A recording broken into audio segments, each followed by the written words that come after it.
ഇവിടെ എന്താ ഇങ്ങനൊരു പ്ലേലിസ്റ്റ് എൻ്റെ യൂട്യൂബ് ചാനലിൽ സ്മാർട്ട് ടോക്ക് വിത്ത് നിഷയിൽ ഞാൻ ചെയ്തിട്ടുണ്ടായിരുന്നു.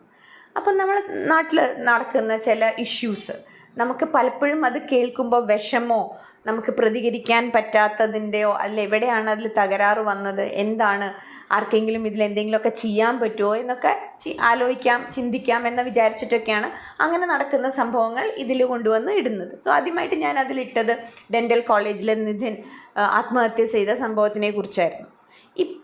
ഇന്ന് അതിന് വിഷമം എന്ന് പറഞ്ഞു കഴിഞ്ഞാൽ ഒരു 1.5 നെടുമങ്ങാട് നടന്ന സംഭവം. 1.5 വയസ്സുള്ള, നമ്മളെല്ലാവരും വായിച്ചു, 1.5 വയസ്സുള്ള ആ കുട്ടി അനുഭവിച്ച വേദനകൾ, ക്രൂരതകൾ നമുക്കൊന്നും അതിൽ ഇങ്ങനെ നമ്മൾ എന്തിൽ വായിക്കുകയാണെങ്കിലും 2-3 സംഭവങ്ങൾ വായിക്കുമ്പോൾ തന്നെ നമ്മളാകെ സ്ട്രെസ്ഡ് ആവുക. നമ്മുടെ ബാലൻസ് പോവുക. കാരണം നമുക്ക് ദേഷ്യം വരുന്നു, നമുക്കൊന്നും ചെയ്യാൻ പറ്റിയില്ല, അവനവിടെ നടക്കുന്നു, അവരെ ഇങ്ങനെ ഇതിലൊക്കെ കൊണ്ടുവന്ന് ഇവർ രണ്ടുപേരെയും കാണിക്കുന്ന സമയത്തൊക്കെ നമുക്കാകെ എന്തു വരുന്നു, ദേഷ്യവും ഇതൊക്കെ വരുന്നു. അപ്പം ഈ കുട്ടി മരിച്ചുപോയി. ഈ കുട്ടി അനുഭവിച്ച വേദനകൾ മൃഗീയമായിട്ടുള്ള രീതിയിൽ, മൃഗീയമായിട്ടാണ് ഈ അഷ്കർ എന്ന് പറയുന്നത് ഈ കുട്ടിയെ ചെയ്തിട്ടുള്ളത്. മൃഗീയം എന്ന് പറയാൻ പറ്റില്ല, കാരണം മൃഗങ്ങൾ പോലും ഇത്രയും ചെയ്യില്ല, അവർ പോലും ഇത്രയും ക്രൂരത അവർക്കുണ്ടെന്ന് എനിക്ക് തോന്നുന്നില്ല.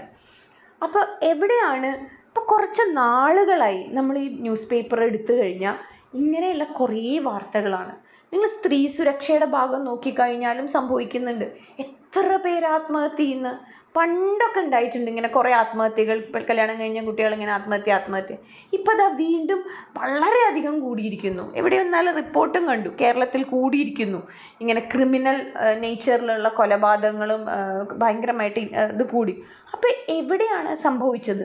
അപ്പോൾ സിസ്റ്റത്തിൽ എവിടെയോ തകരാറ് സംഭവിച്ചിട്ടുണ്ട്. അപ്പോൾ അത് കറക്റ്റ് ചെയ്യുക വേണം. കാരണം അതിൽ ഏറ്റവും നല്ലൊരു റോൾ എടുക്കാൻ പറ്റുന്നതാണ് സർക്കാരിന്. ഗവൺമെൻറ്റിന് നല്ലൊരു റോൾ ഇവിടെ ചെയ്യാനുണ്ട്. എന്തുകൊണ്ടാണ്, എവിടെയാണ് പിഴച്ചത്? ആ പിഴച്ചതിന് നമുക്ക് ശരി അതിനെതിരെ ആക്ഷനൊക്കെ, പക്ഷെ ആ പാളിച്ച ഇനിയുള്ള സ്ഥലത്ത് നമുക്ക് എന്ത് ചെയ്യാൻ പാടില്ല, സംഭവിക്കാൻ പാടില്ല. എനിക്ക് തോന്നുന്നു വാർഡ് മെമ്പർമാർക്ക് നല്ലൊരു റോള് ഇതിലുണ്ട്. ഇപ്പം നമുക്കറിയാം ഒരു വാർഡിൽ റോഡ് വികസനത്തിന്, കുടിവെള്ള പ്രശ്നത്തിന്, മാലിന്യത്തിൻ്റെ പ്രശ്നങ്ങളിൽ ഇതിലെല്ലാവരും ഇവർ ആക്റ്റീവായിട്ട് എന്ത് ചെയ്യുന്നുണ്ട്, പാർട്ടിസിപ്പേറ്റ് ചെയ്യുന്നുണ്ട്. പക്ഷെ എനിക്ക് എവിടെയോ തോന്നുന്നു ഇവിടെ വീടുകളുടെ ഉള്ളിൽ നടക്കുന്ന ചില അന്യായമായിട്ടുള്ള ചില സംഭവങ്ങളൊന്നും ഇവരുടെ ചെവിയിലേക്ക് എത്തുന്നില്ല. കാരണം ഇവരുടെ കയ്യിലേക്ക് ഇത് എത്താത്ത എന്തുകൊണ്ടാണെന്ന് വെച്ചാൽ ഈ തൊട്ടടുത്തുള്ള ആൾക്കാർക്കാണ് ഇതൊക്കെ അറിയാൻ പറ്റുള്ളൂ. അപ്പോൾ വാർഡ് മെമ്പർ കുറേ ദൂരെയൊക്കെ ആയിരിക്കാം. അപ്പോൾ നമുക്ക് പേടിയാണ്. അപ്പുറത്തെ വീട്ടിലൊരു തല്ലും വഴക്കും ബഹളവും കേട്ടു, ഒരു ദിവസത്തെ 2 ദിവസത്തെ അല്ലോ, കണ്ടിന്യൂസ് ആയിട്ടൊരു കുട്ടിയുടെ ബഹളം കേട്ടുകൊണ്ടിരിക്കുക, കരച്ചിൽ കേട്ടുകൊണ്ടിരിക്കുക, കുട്ടിയുടെ 2 കൈയും ഒടിഞ്ഞ് സ്ഥിതിയിൽ വരിക, ഈ കുട്ടി പുറത്തൊന്നും അങ്ങനെ കളിക്കാൻ കാണാറില്ല. ഇങ്ങനെയൊക്കെ ആകുമ്പോൾ എനിക്ക് തോന്നുന്നു അടുത്ത പ്രദേശത്തുള്ളവർക്ക് വാർഡ് മെമ്പറെ ഒന്ന് അലേർട്ട് കൊടുക്കാം.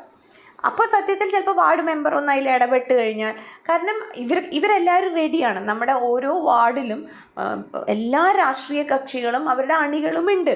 ഇവരൊക്കെ സഹായിക്കാൻ തയ്യാറുമാണ്. അല്ലെങ്കിൽ വോട്ട് ചോദിക്കുന്ന ദിവസങ്ങളിൽ മാത്രം വരുന്നുള്ളൂ എന്ന് പറഞ്ഞാൽ അവരെ ആക്ഷേപിക്കുന്നതിന് മുമ്പ് ഇവർ അറിയുന്നുണ്ടോ ഈ സംഭവങ്ങളെന്ന്, ഇനി ഇവരിത് അറിയാൻ ശ്രമിക്കും വേണം, അതും വേണം.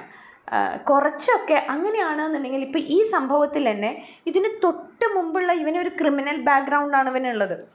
വേറൊരു ഭാര്യനെ, ഫസ്റ്റ് ഭാര്യയെ ദ്രോഹിച്ചൊരു ബാക്ക്ഗ്രൗണ്ട് ഈ പയ്യനുണ്ട്, ഈ അഷ്കർ എന്ന് പറയുന്നതിന് ഉണ്ട്. അപ്പോൾ അവനെ അവിടെ വെച്ച് തളയ്ക്കാൻ പറ്റിയിരുന്നുവെങ്കിൽ ഇന്ന് ഇതുണ്ടാവില്ല. അപ്പോൾ അവിടെ എന്തുകൊണ്ട് അവനെ തളയ്ക്കാൻ പറ്റിയില്ല, അത് അന്വേഷിക്കണം. അപ്പോൾ അത് അന്വേഷിക്കുമ്പോൾ ചിലപ്പോൾ പോലീസുകാരുടെ മുകളിലേക്ക് ചിലപ്പോൾ സമ്മർദ്ദം വന്നിട്ടുണ്ടായിരിക്കാം.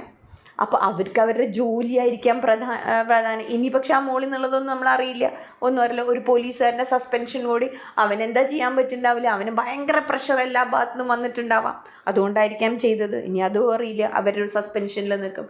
ഇത് മാറണം. കാരണം ശിക്ഷ സമയത്തും കൃത്യസമയത്ത് കൊടുക്കാൻ പറ്റിയാൽ മാത്രമാണ് പിന്നീട് അവരെന്ത് ചെയ്യാതിരിക്കുള്ളൂ, പുറത്തേക്ക് ഇറങ്ങി വീണ്ടും ഇതിലേക്ക് വരാതിരിക്കുള്ളൂ. കറക്റ്റ് സമയത്ത് ശിക്ഷ ലഭ്യമാക്കാൻ തന്നെ നമ്മൾ എന്ത് ചെയ്യണം, മുൻകൈ എടുത്ത് വരണം. അപ്പോൾ സിസ്റ്റം കേരളം മാറണം. നമ്മൾ ഭയങ്കരമായിട്ട് സാക്ഷരതയിലൊക്കെ മുന്നിലാണ് നമ്മൾ. അതേപോലെ തന്നെ നമ്മുടെ സ്റ്റാൻഡേർഡ് ഓഫ് ലിവിങ് ഒക്കെ വളരെ കൂടുതലാണ്. നമ്മൾ എപ്പോഴും തല ഉയർത്തിയാൽ പറഞ്ഞു ഞാനൊരു കേരളീയനാണ് എന്നൊക്കെ നമ്മൾ തല ഉയർത്തിയവർ, നമുക്കൊരിക്കലും ഇങ്ങനെ തല കുനിച്ച് നിൽക്കേണ്ട ഒരു സിറ്റുവേഷൻ എവിടെയും വരരുത്. നമ്മളെല്ലാവരും കൂടി ഒരുമിച്ച് നിൽക്കുക.